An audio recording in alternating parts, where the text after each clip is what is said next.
Lá se vão 2 anos e a lei criada para acabar com a demora no serviço de atendimento ao consumidor, a lei do saque, ainda não pegou. Consumidores permanecem dependurados no telefone à espera de uma resposta que não vem. E quando o problema passa a ser virtual em sites de compras coletivas? Esses são os principais temas de hoje do Pensamento Jurídico, uma produção da Associação dos Magistrados Mineiros, a AMAGES. Para falar sobre o assunto, nós vamos conversar com o juiz Nilson de Pádua Ribeiro, que é do Juizado Especial das Relações de Consumo de Belo Horizonte. Ele é magistrado há 10 anos e já passou por 4 comarcas: Valadares, Frutal, Montes Claros e agora Belo Horizonte. Doutor Nilson, obrigado pela presença, é um prazer recebê-lo aqui. Nós teremos também a presença dos quadros Pensamento Universitário, em que estudantes da Faculdade de Direito, hoje da Isabela Rendes, me ajudarão a entrevistar o Dr. Nilson. E no bloco Pensamento Literário, o nosso entrevistado vai fazer indicações de leitura para os nossos telespectadores. Mas, Dr. Nilson, o nosso assunto aqui então é a lei do saque. Se vão 2 anos que essa lei foi criada, é um decreto, não é isso? Um decreto 6.523, entrou em vigor dia 1º de dezembro de 2008. A lei do saque não pegou para acabar com essa demora nos serviços ou não? Qual a avaliação que o senhor faz? Ainda existe a demora na prestação do serviço de atendimento ao consumidor, mas ela tem uma importância no sentido de munir o consumidor para fazer prova daquilo que ele aponta como defeituoso. Por exemplo, como é que ele constitui essa prova?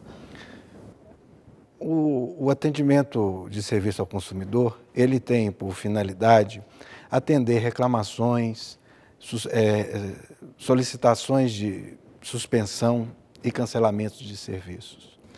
Mas o brasileiro tem muita paciência, ou então ele não conhece os seus direitos. Como é que o senhor avalia isso?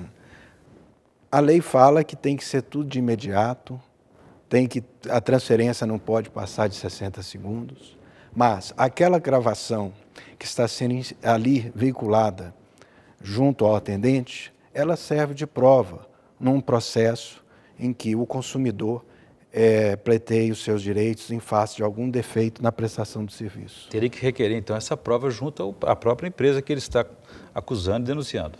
Sim, inclusive o próprio decreto prevê prazos para que isso ocorra. No prazo mínimo de 90 dias para que as gravações fiquem armazenadas. Inclusive, cabe ao consumidor requerer a sua gravação e que lhe seja remetido ou por meio eletrônico ou por correspondência, da forma que ele solicitar, e outros prazos para que o atendimento ocorra, seja de reclamação 5 dias úteis, para que ela possa ser efetuada a sua solução. Ou seja, se reclamássemos mais, teria mais efeito, mais funcionamento essa lei, por exemplo. Sem dúvida.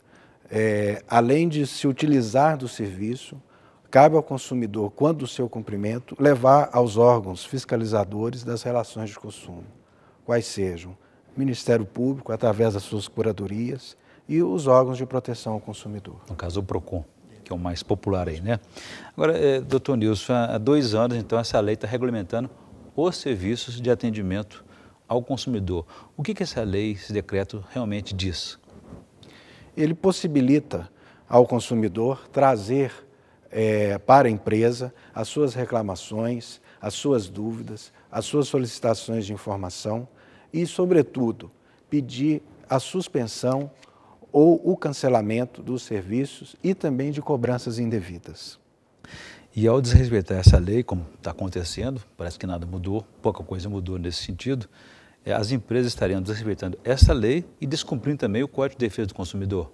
Sim, inclusive passíveis de multa a ser aplicada pelos órgãos fiscalizadores. Alguma empresa, nesse período de 2 anos, foi punida, foi multada? Pelo que eu li a respeito, já foram aplicadas quase 3 milhões de reais em multas, que inclusive é o teto a que se pode chegar. Isso em Minas ou no país todo? Em Minas. Ok.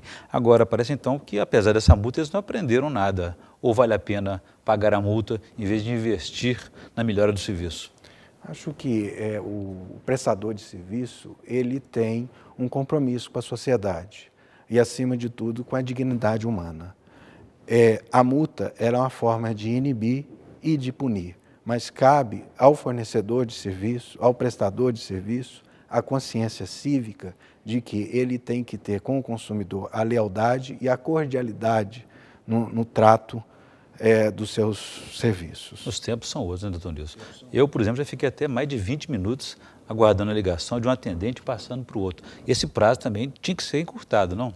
O próprio decreto exige que tudo seja de forma imediata, que não pode se passar de 60 segundos de uma transferência. Agora, igual eu disse, cabe uma percepção cívica dos prestadores de serviço para que o serviço de atendimento ao consumidor seja viabilizado no Brasil e possa atender à necessidade dos consumidores em geral. Que é desgastante, que às vezes quando troca de atendente você tem que explicar a situação novamente, às vezes a ligação cai, você refaz a ligação e aí tem que contar a história tudo novamente, quer dizer, é ali empurrando a gente para desistência, na verdade, né? O que o próprio decreto veda, ele veda a repetição, ele estipula que o atendente tem que ter conhecimento sobre aquele assunto, e tudo passível de aplicações de multa. Cancelar, então, o serviço é estressante, terrível. Você já tentou cancelar algum serviço por meio dessas ligações? Sim.